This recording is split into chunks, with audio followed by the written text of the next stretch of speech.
고품격 날라리 방송 한준희 장전의 원투펀치 376회 2부 시간입니다. 이번 시간에는요, 드디어 이제 우에파 챔피언스리그 32강 그룹 스테이지 본선이 이제 시작이 됩니다. 그래서 본선 조편성은 이미 끝이 났고요. 조편성을 토대로 각 조별 프리뷰를 간단하게 해보는 시간을 한 의원님과 갖도록 하겠습니다. 전체적으로 한 의원님이 원했던 조편성은 아스날이 없구나. 네. 관심이 없으셨겠네요. 네. 네. 그다지 관심이 없었는데 네. 제가 장 의원님이 이거 방송하러 가신다고 하길래 예. 제가 그날 그 얘기는 했죠. 야, 좀 너 잘 좀 해서 공정하게 좀 잘 뽑아라. 그 얘기는 했죠. 제가 뽑는 건 아니에요. 네. 제가 그때 조편성 하기 전에 또 공언을 하나 했죠. 네. 분명히 이상한 조가 하나 걸릴 것이다. 죽음의 조. 고만고만한. 모두가 가능성이 열려 네. 있는. 그 딱 예상대로 하나 나왔어요. 지조. 제니트, 벤피카, 리옹, 라이프치. 이런 조 분명히 하나 나올 거라고 훌륭한 조예요. 생각했고 어김없이 등장을 했습니다. G조는 나중에 살펴보고 A조부터 한번 살펴보겠습니다. 파리 상제르맹과 레알 마드리드가 A조에 같이 편성이 됐고요. 벨기에 클럽인 클럽브루에 터키 클럽인 갈라타사라이가 들어왔는데 2강이 뚜렷이 보이는 구도에서 과연 갈라타사라이 같은 팀이 어느 정도 고춧가루를 뿌릴 수 있겠느냐 정도로 보입니다. 클럽브루에는 제가 볼 때는 조금 떨어질 것 같고 한 의원님 어떻게 보십니까? 클럽 브리헤가 제일 떨어질 것처럼 보이긴 하는 건 맞아요. 네. 그런데 갈라타사라이와 클럽 브리헤는 컨셉이 완전히 다를 것 같습니다. 갈라타사라이 같은 경우에는 지금 새로 영입된 선수들이 라이언 바벨, 라다멜 팔카오, 장 미셸 세리, 엠레 모르, 지미 두루마스, 스티븐 은존지, 마리오 레미나, 플로린 안도네 이런 선수들이 영입을 했어요. 영입됐어요. 그래서 저희가 이제 빅리그들에만 보통 이제 이적 관심이 있기 때문에 다른 이런 터키 리그나 뭐 이런 그리스 리그나 뭐 이런 관심은 좀 없잖아요. 그런데 빅리그 이외의 리그 팀들 가운데에서 갈라타사라이는 올여름에 가장 괄목할 만한 영입을 한 팀이라고 해도 과언이 아니에요. 네. 대체로 보면 여기서 이제 셀타비고로부터 임대된 엠레 모르 같은 선수를 제외하고 그리고 이제 장 미셸 세리 같은 선수들 여전히 뭐 젊은 선수이긴 하지만 대다수의 선수들은 우리가 예전부터 알아왔던 빅리그 빅클럽들에서 많이 뛰었던 그렇죠. 베테랑들입니다. 뭐 역전의 용사들 뭐 베테랑들이라고 볼 수가 있는데 이런 선수들이 과연 이제 자신의 최절정기만큼의 한 방을 할 수가 있느냐? 이제 결국 이제 갈라타사라이의 운명은 거기에 달렸다고 봐요. 일단 지금 터키 리그에서 시즌 초반 출발은 그다지 좋지를 못한데 이제 아직까지 뭐 팔카오 선수가 뛴 것도 아니고 이제 이 선수들이 다 합을 맞춰서 본인들이 갖고 있는 기존의 클래스를 정말 여기서 제대로 발현해 줄 수만 있다면 파리 생제르맹이나 레알 마드리드도 갈라타사라이와의 경기를 무조건 경시할 수는 없을 것이다라는 생각이 드는데 제가 아까 이제 클럽 브리에는 갈라타사라이와는 완전히 이제 컨셉이 다르다고 말씀드린 이유는 클럽 브리에는 대부분 이제 20을 간 넘긴 혹은 바로 지난번에 끝난 20세 이하 월드컵에 참여했던 그런 선수들 위주로 영입을 했거든요. 클럽 브리에가 영입한 선수들을 보면 남아공의 이 퍼시 타우라는 선수, 그쵸. 아주 다부진 드리블 돌파가 좋은 선수고, 브라이튼에서 임대된. 네, 나이지리아의 데이빗 오케레레 선수, 그리고 세네갈의 음바의 디아뉴 선수를 바로 갈라타사라이로부터 그렇습니다. 임대를 했어요. 임대요. 그런데 이 디아뉴 선수는 그래도 20대 후반의 나이를 지니고 있습니다. 그런데 아까 말씀드린 퍼시타우나 데이빗 오켈렐레나 그리고 아모두 사냐 선수를 또 영입을 했는데 전체적으로 이제 클럽 브리에를 보면 아프리카 출신의 아주 젊은 유망주들이 많은 팀이거든요. 그래서 어떻게 보면 이 클럽 브리에는 공격진과 2선 공격형 미드필드 라인의 역동성은 상당히 좋을 수가 있어요. 반면에 갈라타사라이는 아주 노회한 베테랑들로 이제 많이 팀이 이제 구성이 돼 있어서 두 팀이 약간 컨셉이 다르다. 그래서 일단 전체적인 액면가로 드러난 전력만으로 보면 역시 이 그룹은 2강에다가 갈라타사라이가 일단 다크호스로 좀 나설 수 있는 그런 구도라는 생각은 드는데 브리헤의 영파워도 무조건 경시할 수는 없다. 맞습니다. 저는 그렇게 정리를 합니다. 오히려 거꾸로 갈라타사라이는 라이언 바벨은 지금 네덜란드 대표팀에서도 다시 한번 제2의 전성기를 누리려는 요즘 그런 잘하잖아요. 상당히 네. 좋은 폼을 보여주고 있고 그리고 터키 무대가 원래 베시타스에서 뛰던 선수였기 때문에 터키 리그 무대가 상당히 익숙한 선수입니다. 그래서 갈라타사라이로 지금 왔고 큰 적응에 문제가 없고 모나코에서 팔카오를 영입을 했지만 로마에서 임대가 된 은존지나 장쉐리 선수는 풀럼에서 임대가 됐고 르미나는 사우스햄튼에서 임대가 됐고 루마니아 공격수인 안도네도 브라이튼에서 임대가 됐는데 이 선수들은 경험들도 있고 동기부여도 또 역으로 보면 본인들이 또 챔피언스리그를 뛰고 싶은 그런 임대 선수들은 강하게 형성이 될 가능성도 있다.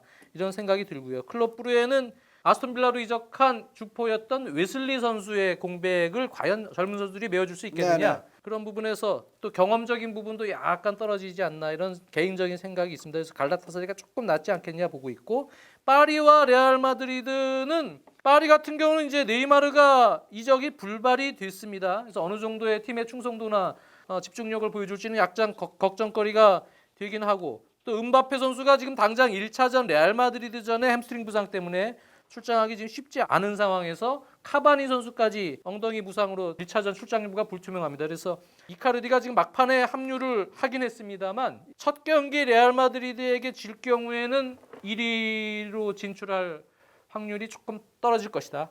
네이마르는 또 징계도 있고요. 네, 네이마르 선수가 판정에 대한 모독으로 그렇죠. 3경기 징계를 받았기 때문에 사실 조별리그는 이제 반을 못 맞습니다. 뛰는 상태입니다. 그래서 제 생각에는 파리 생제르맹과 레알 마드리드의 두 팀 모두의 과제는 분위기인 것 같습니다. 그러니까 파리 생제르맹은 아시다시피 네이마르 선수가 어쨌든 잔류를 했잖아요.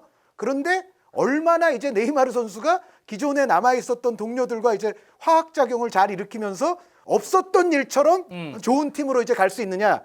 그리고 레알 마드리드 같은 경우는 지금 분명히 시즌 초반 출발이 삐걱거리면서 팀 분위기 그리고 지단 감독에 대한 어떤 압박 이런 것이 상당히 안 좋은 상태 아닙니까? 그래서 파리 생제르맹과 레알 마드리드가 다른 팀들과는 비교가 안 될 정도로 2강인 건 맞지만 요 두 팀은 일단 시즌 초반 팀 분위기들을 잘 추스릴 수가 있느냐. 그게 또 조금 변수가 될 수 있어요. 그렇죠. 그게 좀 과제일 것 같은데 두 팀 다 약간의 불확실성을 가지고 1위 네. 싸움을 할 것 같네요.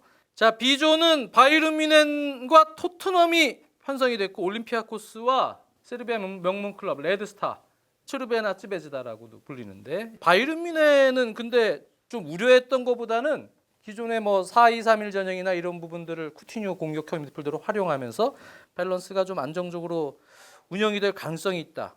그런 부분에서는 바이에른 뮌헨이 오히려 토트넘보다는 토트넘의 올 시즌 파괴력은 지난 시즌 같지는 않을 것 같아서 오히려 저는 바이에른 뮌헨을 1위 후보로 2조에선 보고 있고요. 올림피아코스 같은 경우는 뭐 카타르 리그를 거의 씹어먹었던 이 모로코 대표 출신 최전방 공격수 엘 아라비를 영입하면서 공격력을 좀 강화를 했습니다. 거기에 기존의 포덴세, 발비에나 이런 이선 자원들과의 이제 호흡에 기대를 걸고 있습니다만 글쎄요. 이 팀이 수비 조직력이 워낙 좋고 그렇게 호락호락하게 물러설 팀은 아니지만 토트넘을 뭐 넘어설 만한 그러한 정도 수준은 아니다. 레드스타는 전체적으로 볼 때는 뭐 보아케 같은 가나 대표 출신이 있고 또 세르비아 대표 파브코프를 중심으로 좋은 선수들이 몇 명 있긴 하지만 2조에서 토너먼트에 진출할 만한 그러한 정도의 전력은 아니라고 생각을 하기 때문에 최하위가 예상이 됩니다. 그래서 저는 개인적으로 바이에른 뮌헨, 토트넘, 올림피아코스, 레드스타 이 순위로 보고 있습니다. 그 순위에 별로 반론을 할 수 있을 것 같진 않아요. 그러니까 그 순위가 맞는 것 같아요. 그러니까 저도 토트넘은 일단은 지금 시즌 출발을 보더라도 그렇고 약간은 이제 정체된 느낌을 주거든요. 그러니까 지난 시즌까지는 아주 좋았죠. 영입이 없음에도 불구하고 짜여진 조직력과 포체티노 감독의 여러 가지 좋은 전술로 인해서 좋은 팀으로서 계속 이제 성장을 해왔는데 그 성장이 어느 정도는 이제 조금 꺾이거나 혹은 내지는 정체 이제 그런 상황에 토트넘은 접어들 공산이 크다고 보기 때문에 여전히 그래도 파워가 있는 바이에른이 특히 저는 이제 바이에른 뮌헨은 선수층이 조금 얇기 때문에 시즌 후반부에 가면 문제가 생길 수 있어도 지금 이거는 조별리그 아닙니까? 지금 이 조별리그에서는 바이에른 뮌헨은 별로 문제가 그렇게 안 생길 것 같아요. 그래서 바이에른 뮌헨의 1위 가능성을 저도 높게 보고 있고 올림피아코스 같은 경우에는 말씀해 주신 대로 이제 발부에나 뭐 엘 아라비 이런 선수들이 있는데 기존에 미겔 앙헬 게레로라는 공격수가 하나 있어요. 이 선수가 이제 레가네스에 있던 선수인데 사실은 그 넣은 골수에 비해서는 여러 가지 좀 다재다능한 기량은 있는 선수입니다. 미겔 앙헬 게레로 선수와 이제 엘 아라비 선수가 어떻게 해주느냐에 따라서 이제 올림피아코스의 향배가 결정이 될 텐데 그럼에도 불구하고 전체적으로는 역시 이조는 2강이면은 틀림이 없어요. 다만 이제 요거 하나는 말씀을 드릴 게 올림피아코스가 챔피언스리그 이 본선 오는 예선 과정에서는 굉장히 잘했습니다. 빅토리아 풀젠, 이스탄불 바샥세이르, 크라스노다르를 이제 연파를 하면서 올라왔는데 특히 이제 크라스노다르 같은 경우에는 포르투를 또 탈락시킨 팀이에요. 그러니까 올림피아코스가 포르투를 탈락시킨 크라스노다르를 그것도 큰 스코어 차로 누르고 이제 본선에 왔거든요. 그래서 어떻게 보면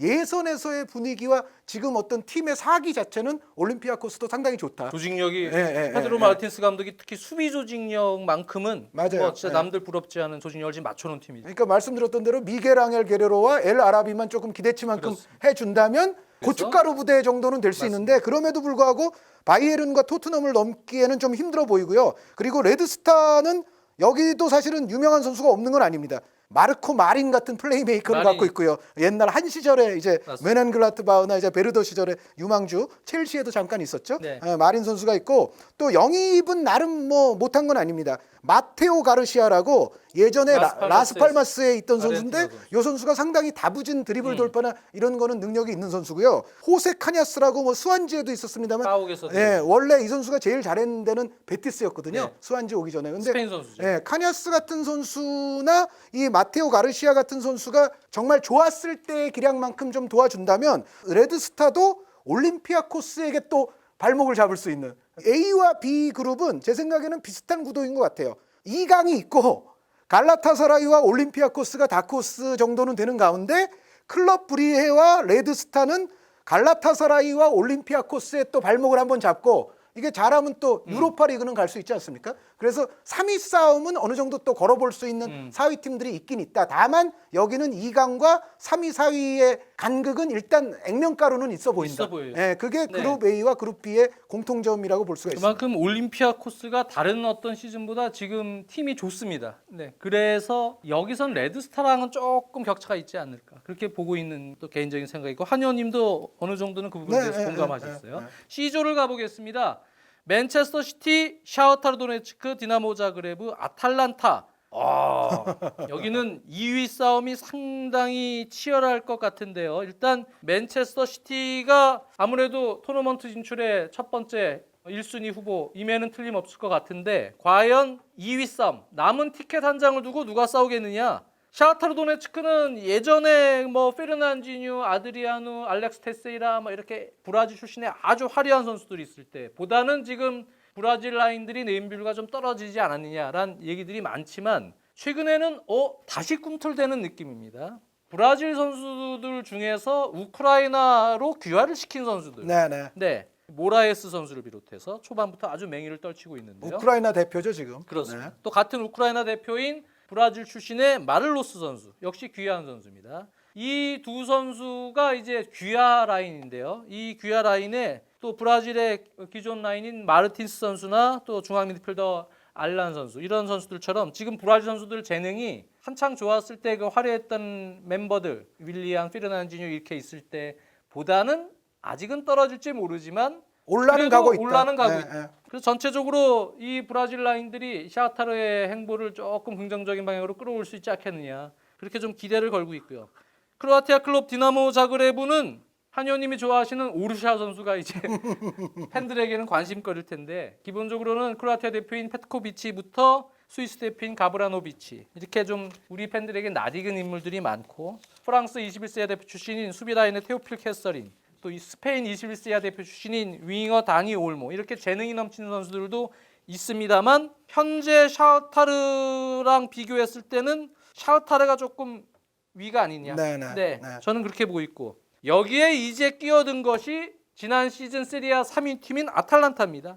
아탈란타는 뭐 두반 사파타를 필두로 해서 상당히 좋은 선수들이 많죠. 세리아 3위 팀 아탈란타의 팀 자체가 가스페리니 감독이 워낙 지금 잘 만들어 놓고 수준 높고 경험이 많은 선수들이 풍부하기 때문에 샤흐타르, 디나모, 아탈란타 중에서는 2위 싸움에서는 아탈란타가 유리해 보입니다만 근데 혼전이 될 가능성도 저는 5대5로 보고 있어요. 네. 그래서 여기서는 맨시티가 일단 1위로 올라갈 가능성이 높지만 세 팀 중에서 특히 샤흐타르와 아탈란타가 상당히 치열한 2위 싸움을 하지 않을까라고 저는 개인적으로 보고 있습니다. 아탈란타는 제가 몇 년 전부터 좋아하는 팀이죠. 그렇죠. 네. 항상 제가 세리에아 베스트 11 뽑을 때 알레한드로 파프 고메스 선수를 넣었던 기억이 있고 그리고 항상 제가 요십 일리치치 선수를 많이 칭찬을 했잖아요. 그렇죠. 여전히 파프 고메스 선수와 요십 일리치치 선수가 있습니다. 여기에 전성기를 치닫고 있는 두반 사파타 선수가 존재하는데 여기에 또 뭐 레모 프로일러니 뭐 데로니니 파살리치니 이런 선수들도 그대로 있어요. 파테보르, 네, 고센스 뭐 이런 선수들 좋은 다 선수들이 있는데 많죠.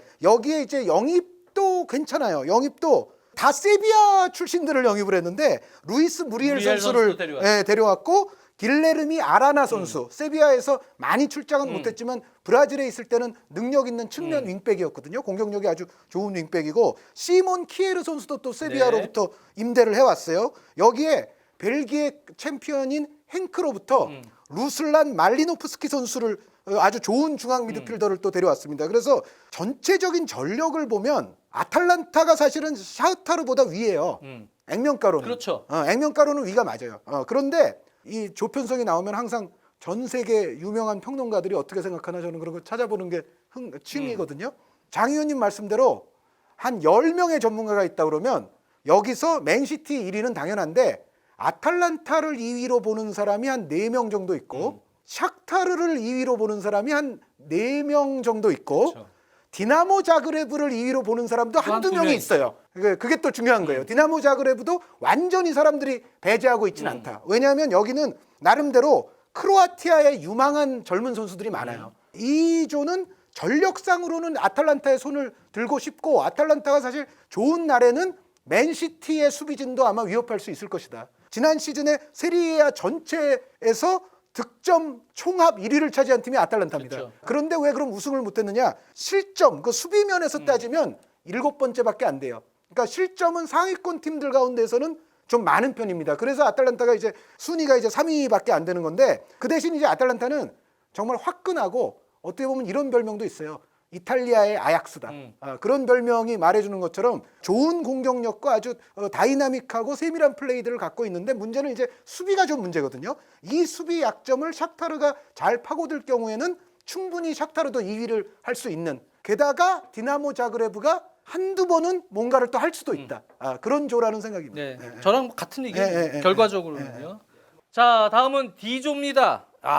유벤투스, 아틀레티코 마드리드, 레버쿠센 그리고 로코모티프 모스크바입니다. 세 팀 상당히 치열할 것 같은데 기본적으로 유벤투스가 여전히 생각보다는 힘이 있죠. 지금 사리 감독이 전술적으로는 좀 안정적인 운영을 초반에 지금 제가 볼 때는 하고 있는 것 같아요. 그래서 선수층도 여전히 두껍고 이과인, 호날두, 더글라스 코스타 이러한 공격진들을 밸런스 있게 지금 구축을 해놓고 기존의 허리 라인, 수비 라인 여전히 좀 강건한 상황입니다. 물론 부상자들이 발생이 되면서 키엘리니 같은 선수들이 전력 공백이 좀 되긴 했지만 전적으로는 여전히 힘이 있다는 생각이고 시메오네 감독의 아틀레티코 마드리드가 최근에 완전한 플랫 4-4-2를 탈피를 해서 르마 선수를 활용을 하는 그러한 또 공격형 미드필더 체계 4-3-1-2 같은 운영도 해보고 또 3백도 한번 구사를 해보고 그래서 트리피어 선수도 가세를 한 상황에서 조금씩 변화를 주고 있는 틀인데 생각보다 선수들이 그러한 전술적 틀을 잘 따라주고 있는 느낌입니다. 그래서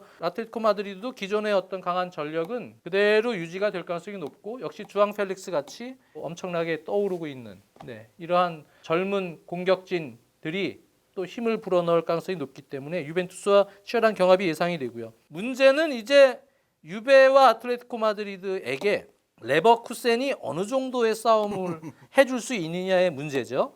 솔직히 지금 이 레버쿠센의 체계를 봤을 때 잘 모르겠습니다. 약간 하나씩 부족해서 좀 밀릴 가능성이 높다고는 일단 생각이 드는데 한 의원님은 어떻게 보시나요? 레버쿠센이 과연 유베와 아틀레티코 마드리드에게 어느 정도 싸워줄 수 있겠는가? 레버쿠젠은 기본적으로 율리안 브란트 선수를 내보냈지만 그 대신 영입한 선수들을 보면 데미르바이 선수, 아미리 선수, 무사 디아비 싱크라벤. 그리고 아약스로부터 이제 싱크라벤 선수를 데려왔어요. 그래서 기존의 멤버가 또 좋지 않습니까? 벨라라비, 하버츠, 베일리, 폴란트, 아랑기스, 요나탄 타, 웬델 이런 선수들이 또 건재하거든요. 그래서 형제들도 그렇죠. 있고, 밴더 여전히. 브라더스도 있고. 그래서 전체적으로는 레버쿠젠은 역시 재미있는 공격 축구를 할 수 있는 팀인 건 틀림없고 어떤 측면에서는 막 역동적인 그런 공격이 잘 살아날 경우에는 그 상대가 아틀레티코가 됐건 유베가 됐건 둘 다 괴롭힐 수 있다. 레버쿠젠은 그 능력은 충분한데 이제 문제는 조별리그는 이제 6경기 아닙니까?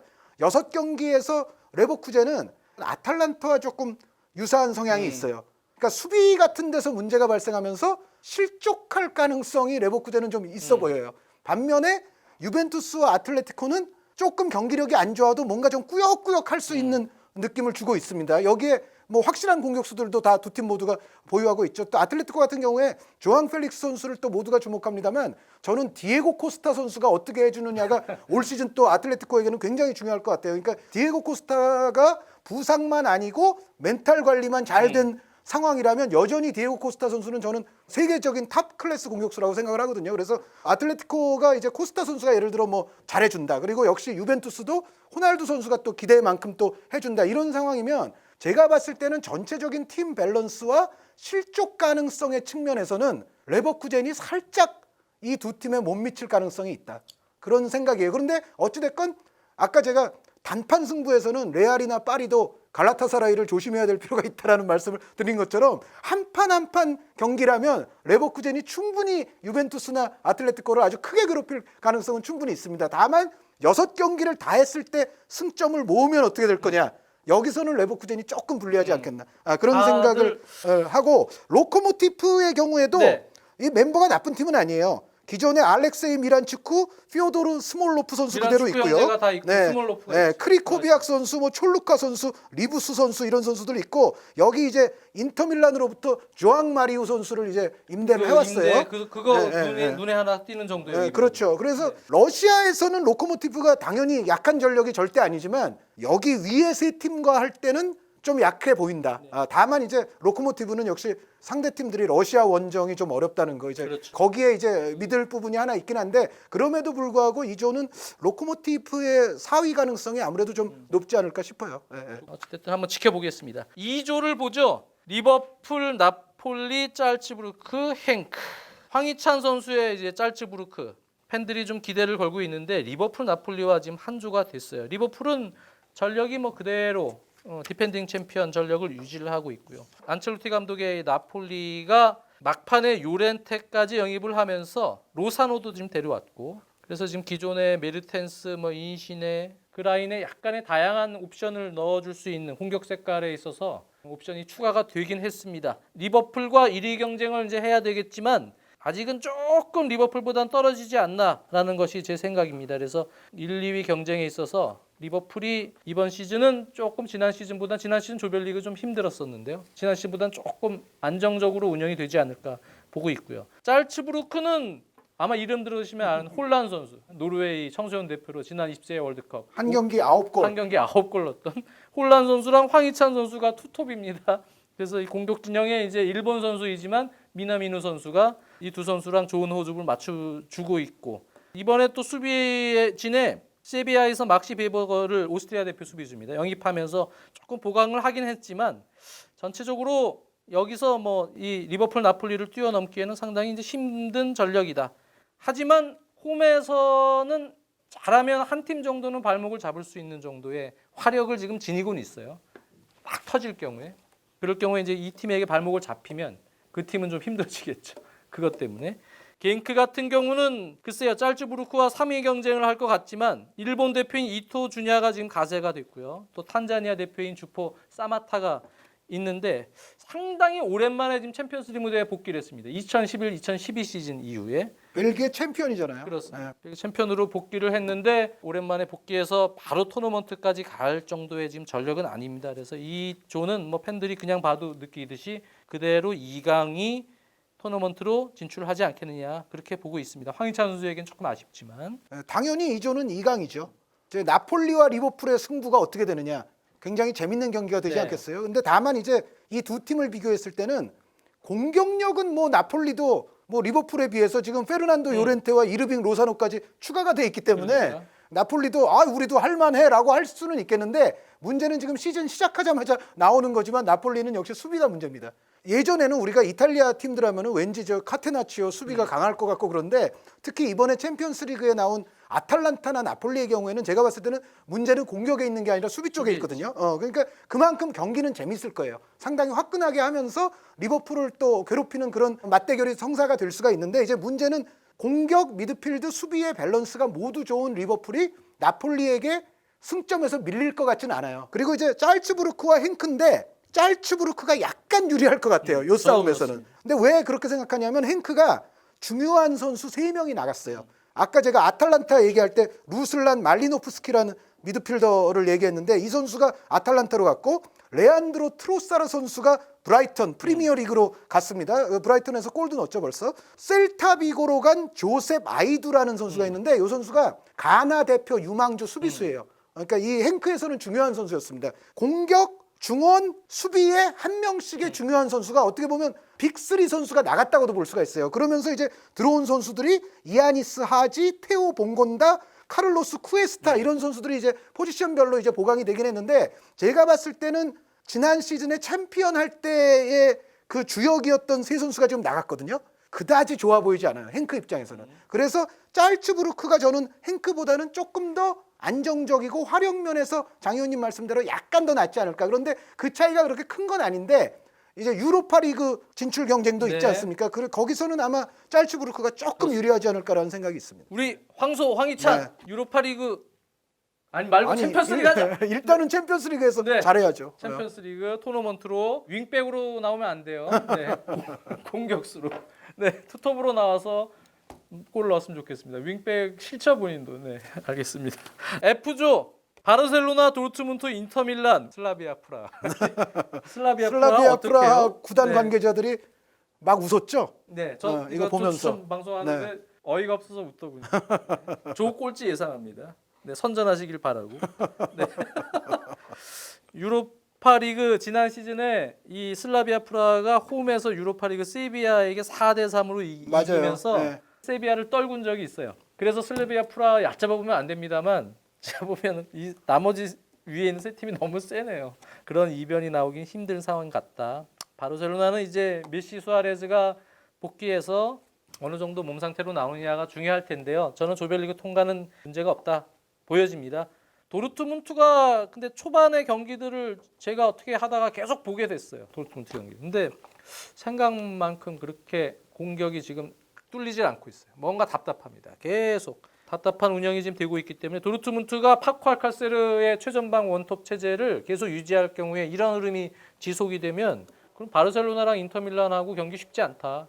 이제 또 조별리그를 치르면서 도르트문트가 팀으로서 또 쭉 올라오는 시기가 있겠죠. 그렇게 될 경우에는 워낙 좋은 선수들이 많기 때문에 인터밀란도 쉽지 않은데 이 세 팀 중에서 저는 콘테 감독의 인터밀란이 프리시즌부터 지켜봤지만 콘테 감독 스타일대로 빠른 시간 안에 지금 잘 맞춰놓는 것 같아요. 네, 저도 그렇게 생각해요. 그렇습니다. 그래서 첼시 때 모지스 선수를 윙백으로 쓴 것처럼 칸드레바 선수를 윙백으로 지금 프리시즌도 그렇게 기용을 몇 번 했었는데 루카쿠와 라우타로 마르티네스의 투톱 거기에 브로조비치 선수가 이제는 패스 연결이나 여러 가지 부담을 조금 줄이고 수비형 미드필더 위치에서 중심을 잡아주는데 노력하면서 베치노와 센시 선수가 아주 오르락내리락 공격 가담도 해주면서 좋은 질 높은 공격 지원 패스까지 가담까지 해주는 그런 역할이고요.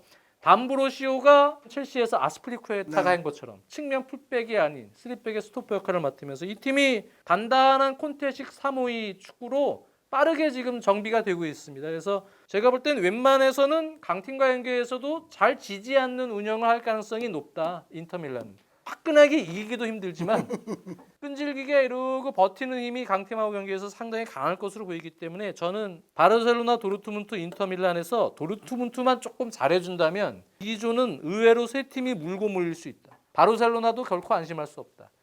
그렇게 봅니다. 그렇게들 많이 보더라고요. 저도 이 조는 이제 세계 평론가들을 또 찾아보지 않았겠어요? 바르셀로나는 거의 열의 9은 올라간다고 봅니다. 그러니까 바르셀로나가 지금 메시 선수 계속 없었던 시즌 초반 스타트에서 상당히 삐걱거리는 파열음이 나기는 했어도 메시가 있는 바르셀로나 그리고 이거는 조별리그라서 6경기 아닙니까? 네. 바르셀로나가 여태까지 항상 시즌 막판에 토너먼트에서 문제가 생기면 생겼지 조별리그에서 그렇게 큰 사고가 나진 않았거든요. 그렇잖아요. 지난 시즌도. 그래서 메시 선수가 돌아온 바르셀로나라면은 저도 조별리그 통과 가능성은 매우 높다고 생각을 하고요. 이제 문제는 도르트문트 대 인터밀란인데 세계 평론가들을 제가 보니까 5대 5예요. 그러니까 어떤 사람은 도르트문트가 탈락할 거다. 예. 어떤 사람은 인터밀란이 탈락할 거다. 그런데 인터가 콘테 감독이 원하는 형태의 축구로 지금 빠르게 정착이 돼 있고 특히 스테파노 센시 선수와 저는 니콜로 바렐라 선수 영입이 센시 선수 상당히 아주 좋았다고 좋은 생각하거든요. 영입이에요. 여기에 이제 인터밀란이 아까 화끈하진 않아도 쉽게 안 진다. 어느 팀과 붙어도 그 말씀에 동의하는데 여기에 이제 알렉시스 산체스 선수와 로멜루 루카쿠 선수만 제대로 해주면 화끈해질 수까지도 있죠. 네. 사실은. 예, 그래서 지금 인터밀란이 100%를 저는 보여주고 있다고 생각하지 않거든요. 조금 더 이제 추가될 전력들이 있어요. 그 선수들만 좀 제대로 더 해준다고 생각을 하면, 그러니까 예를 들어 산체스 같은 선수가 기대대로만 어느 정도 해준다고 생각하면 저도 오히려 인터가 약간 51대 49 정도로 뭔가 수비가 좀 불안해 보이는 도르트문트보다 좀 강할 수도 있지 않냐.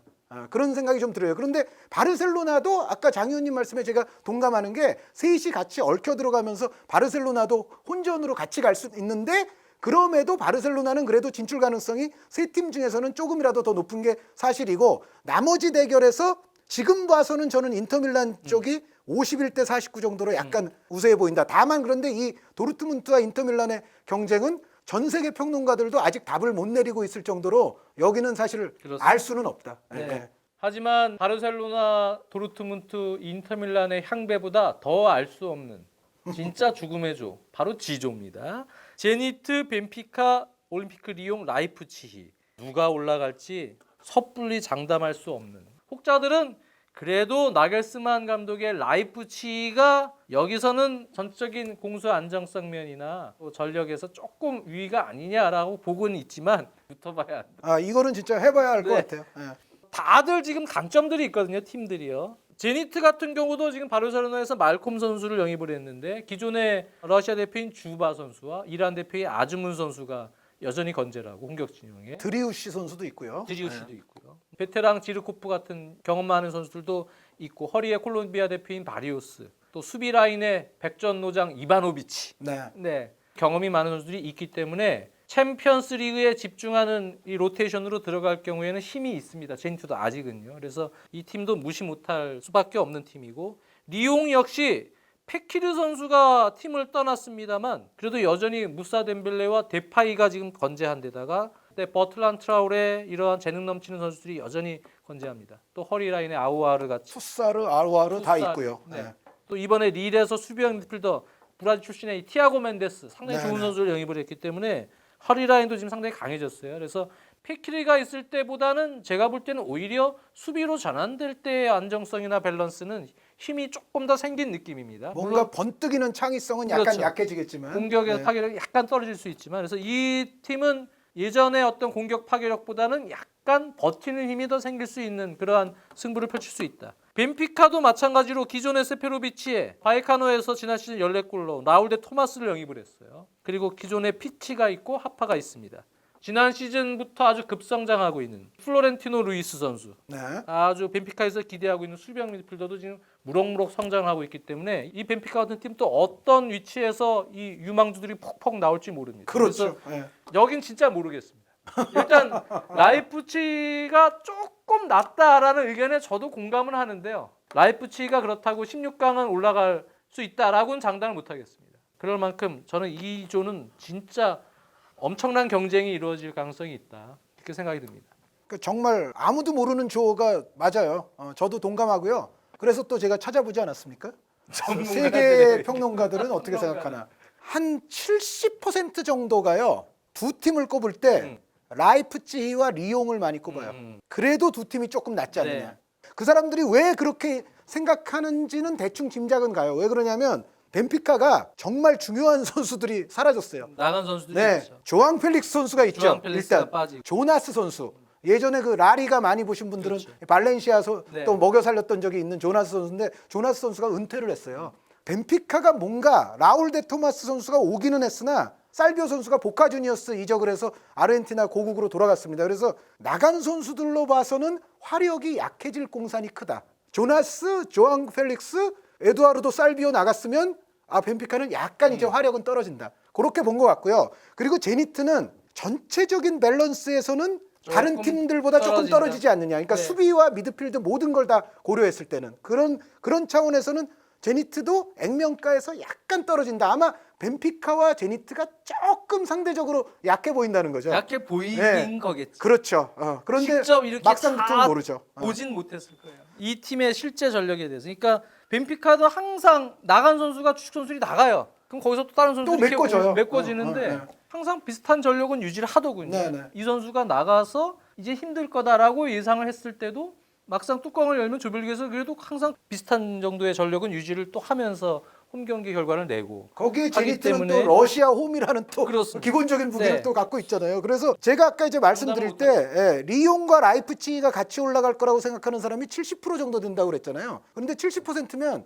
나머지 다른 의견이 있을 거 아니에요. 어떤 사람들은 라이프치히가 탈락할 걸로 보기도 합니다. 그 이유는 뭐냐면 라이프치히는 그래도 경험이 좀 부족할 것이다. 감독도 아직은 젊고 그렇죠. 네. 그러니까 챔피언스 리그라는 이 무대는 어떤 팀이나 처음 나오는 팀들은 대부분 첫 번째 나온 대회에서는 고전을 대부분 했어요. 그런 측면에서 라이프치히도 그렇고 아까 나왔던 아탈란타도 약간 점수가 좀 깎이는 부분이 아마 그런 부분인데 이 조는 그야말로 오리무중에 아주 박 터지는 조가 될 겁니다. 네. 마지막 H조입니다. 첼시, 아약스, 발렌시아, 릴. 여기도 죽음의 여기도 조가 좀, 맞습니다. 냄새가 나죠. 네. 첼시는 불확실성이 너무 많고요. 잘할 때도 있고 어떤 날은 좀 잘하나 싶을 때 또 후반에 무너지면서 아유 망했다 올 시즌은 뭐 지금 왔다 갔다 롤러코스터 한 경기 할 때마다 막 평가가 바뀌죠. 한 경기 안에서 막 롤러코스터를 타고 있기 때문에 첼시가 어떤 식으로 갈지는 모르겠지만 한 가지 제가 그래도 조금 단언하는 부분은 리디거가 돌아오면 수비는 조금 안정화될 거다. 캉테 선수도 다시 복귀를 하니까 허리 라인도 좀 안정이 될 거고 문제는 오도이가 어느 정도 복귀해서 팀의 활기를 불어 넣어주느냐. 거기서 좀 윙포드들끼리도 경쟁 체제가 생기고 또 한 번의 베스트 11 체제가 다시 구축되는 시기가 나와줘야 되는데 역시 과도기란 얘기예요. 그래서 조별리그 단계에서 첼시는 계속 과도기 단계의 진행을 좀 유지할 가능성이 높고요. 발렌시아가 제가 볼 때는 4-4-2 마르셀리노 감독의 축구가 진짜 재미없는 축구인데요. 팀으로서의 밸런스는 이 팀이 그래도 낫습니다. 재미넘고 골도 많이는 못 넣는데 지지는 않는군요. 오히려 발렌시아 팬들은 그렇게 생각 안 할 것 같은데. 저는 그렇게 봐. 네. 발렌시아가 저는 오히려 안정성에서는 조금 낫다고 네. 보여지는데 기본적인 전력 차가 아직은 첼시가 약간은 앞선다고 보이기 때문에 맞아요. 네, 네. 결국은 팽팽하게 될 것이다. 아약스가 어느 정도 지난 시즌 보여준 힘을 보여주느냐인데 팬들은 데이리우트와 프랭키 데용 공백을 이제 많이 얘기하시겠지만 지난 시즌 전력이 100이었다면 지금 퀸시 프로메스가 들어왔고 네. 멕시코 대표인 에드손 알바레스가 수비수로 들어왔어요. 공백은 어느 정도 메우려는 노력인데 지난 시즌이 100이면 현재 아약스는 90 정도는 그래도 할 수 있지 않겠냐. 오, 굉장히 높게 잡아주신 거네요. 예, 예.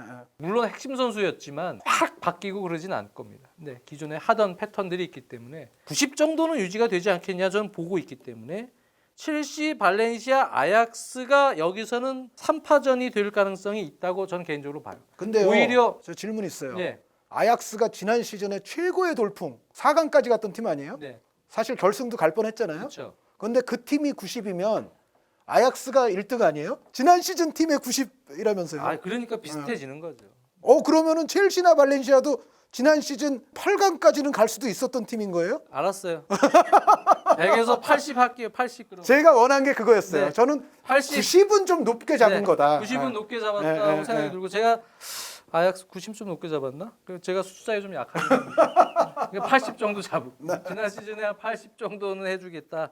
세 팀이 혼전. 릴은 조금 여기서는 이젠 전력이 약화되지 않았나. 맞아요. 핵심 네. 선수들이 좀 니콜라 페페나 티아고 멘데스나 이런 핵심 선수들이 이적했고 하파엘 레앙도 떠났고 데려온 선수가 네. 헤나투 산체스예요. 난 맞아요. 믿지 않습니다. 네, 네. 그리고 티모시 웨아, 네. 조지 웨아 아들 별로 그렇게까지 강화가 된 상황이 아니기 때문에 전력 공백을 커버하기는 조금 힘들지 않을까. 그래서 첼시, 발렌시아, 아약스의 3파전. 릴은 일단 지난 시즌 공격을 이끌던 4인방 중에서 반이 떠났습니다. 니콜라 페페와 하파엘 레앙이 아스날과 밀란으로 떠나고 네. 이제 조나탄 밤바와 조나탄 이코네는 남아 있긴 하거든요. 그런데 반절이 전력이? 떠났으면은 이제 화력이 좀 약해졌을 거고 그리고 유수프 코네 선수, 티아고 멘데스 선수도 떠났는데 이 선수들은 또 수비력에 도움을 주던 선수들이었거든요. 그래서 릴은 공수 양면에서 올 시즌은 조금 약해졌다고 보여져요. 그래서 릴을 제외하면 이제 세 팀인데 발렌시아가 셋 중에 가장 불안해 보이는 이유는 일단 골을 넣을 능력이 셋 중에 가장 좀 약해 보이고요.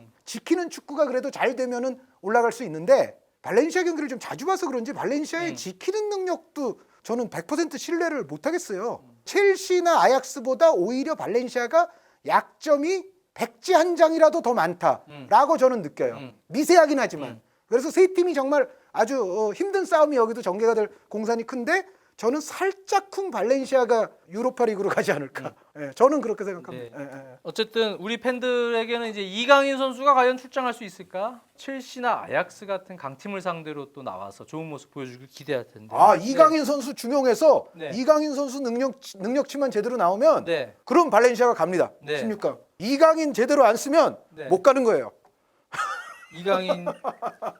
이강인을 쓰겠죠. 쓰는 나오긴 나올 찬스는 것 나오겠죠. 같아요. 네. 예, 예, 예. 자, 32강 챔피언스리그 조별리그에 대한 전체적인 조별 프리뷰 시간이 좀 많이 지났습니다. 이번 주부터 이제 시작이 되니까요. 새벽입니다. 좀 어려운 시간대지만 관심 있으신 분들은 새벽에 또 경기를 직접 라이브로 좀 보실 수 있는 그런 또 기회가 되길 바라면서 376회 2부는 여기서 마치겠습니다. 감사합니다.